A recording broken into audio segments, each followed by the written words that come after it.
Yes, after Hamas horrendous and barbaric attack on Israel, butchering civilians, several questions arise about the modus operandi, intelligence gathering, preparation, and the intelligence failure of Israel's mighty security apparatus involving Mossad, Shin Bet, and the IDF. Though the brutal terror attack has taken place in Israel, its repercussion can be felt in India in the form of the massive support shown by some sections of Indian society for the Palestinian cause and the Hamas terrorist attack. Delving deeper into the casual dynamics of this reaction can be the subject matter of a detailed essay tracing its historical roots. However, for now the situation begets a question: how safe are we Indians? Imagine if one fine morning we get up to witness hundreds of terrorists flying into the Indian territory on gliders and parachutes, or a team of Fidain go on a shooting spree, killing civilians. In another scenario, what if a bunch of 30 to 40 Fidain exploits themselves in crowded areas simultaneously in multiple locations, or the terrorist group decide to drop bombs on civilians from the drones? To make the situation worse, what if this is accompanied by massive stone pelting, violent protest, civil unrest, and communal riots in Kashmir and the Indian hinterland? Trained foreign terrorists infiltrating into India will act as main coordinators, masterminds, and planners.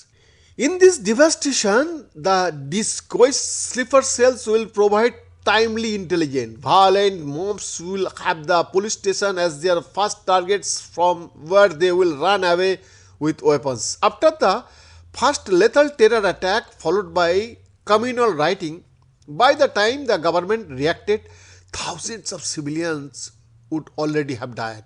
Finally, when the state security forces were deployed and took heavy measures including killing the rioters, the well-coordinated global anti-Indian propaganda war would have put immense pressure on India. Inimical adversaries like China, Turkey, Pakistan, and in the case the OIC countries, and even the left liberal NGOs, politicians, media houses, journalists, and intellectuals will make huge noise and corner India internationally. How close are we as a society and country to such a scenario? What is the likelihood of such large-scale terror attacks combined with violent protest and communal riots happening in different parts of the country? And finally, how prepared are we as a society and state to deal with such a crisis? While conducting a threat analysis like this, it is imperative to consider three factors: the mindset, intent, and capabilities of the actors.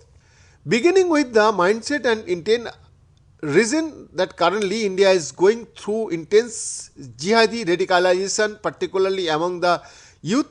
Several NIA and Home Ministry reports have highlighted the alarming levels of radicalization. Though the phenomenon is not new, but lately with the onset of global jihad and online radicalization, it has acquired alarming proportion. As we have already mentioned in detail in the book Radicalization in India and Exploration, Pentagon 2019, various extremists like the Deobandis, Wahhabis, and Jamaat-e-Islami have a long history in the Indian subcontinent. India has had an extremely checkered history of Hindu-Muslim relations since the beginning of Arab invasions.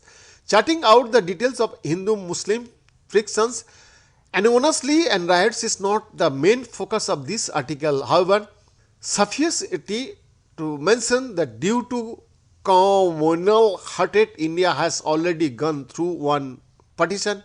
Even post-partition, India has witnessed massive communal riots in almost every part of the country. After the onset of global jihadi, Babri Masjid demolition, the Hindu-Muslim dynamics took an uglier turn and terrorism enraged as a major threat in India. In Kashmir, Pakistan has already run a proxy insurgency and an intensive radicalization program for the last 3 decades, which has resulted in the near total destruction of the secular foundation and communal harmony. Likewise, in the Indian hinterland, post 1990 Islamic radicalization has been on the upwing. The decade of the 2000s saw a spate of bomb blast across the country.